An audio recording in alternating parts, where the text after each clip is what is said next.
வயிறு காலியா இருக்கிறப்ப எடுத்துக்கணும். அது ஃபுல்லா நல்லா சாப்பிட்டு அயன் டேப்லெட்ஸ் எடுத்துக்கிட்டீங்கன்னா ஃபுட்டோட சேர்ந்து அயன் எடுக்கிறப்போ அயன் அப்சார்ப்ஷன் கம்மியாகும்.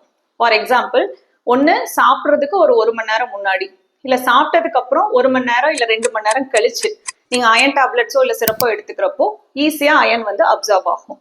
ஆனா என்ன பிரச்சனை அப்படின்னா, காலையில எந்திரிச்சோடனே வெறும் வயிற்றுல நீங்க அயன் டேப்லெட்டோ சிறப்போ போடுறீங்க அப்படின்னா நிறைய பேத்துக்கு அயன்னால இன்டாலரன்ஸ், அதாவது அல்சர் மாதிரி இல்ல கேஸ்ட்ரைட்டிஸ் மாதிரி ஒரு வயிறு வலி வந்து தொந்தரவு வரலாம்.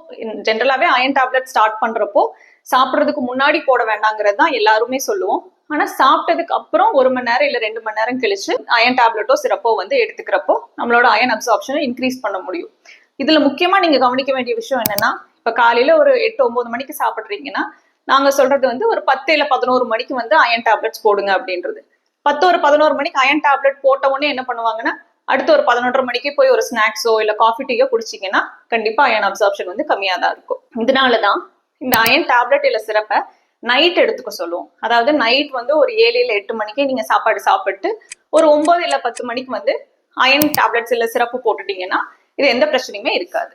அயன் அப்சார்ப்ஷன் நல்லா இருக்கும். விட்டமின் சி இருக்கிற மாதிரி ஃபுட் ஐட்டங்கள்ஸ் வந்து கூட சேர்த்து எடுக்கணும். அதாவது அயன் டேப்லெட்ஸோ இல்ல சிறப்போ எடுத்துக்கிறப்போ கூட வந்து லெமன் ஜூஸோ இல்ல ஒரு ஆரஞ்சு ஒரு 2 சொல இல்ல ஒரு நெல்லிக்காய் இந்த மாதிரி சாப்பிட்டீங்கன்னா இந்த விட்டமின் சி வந்து அயன் அப்சார்ப்ஷனை இன்க்ரீஸ் பண்ணும்.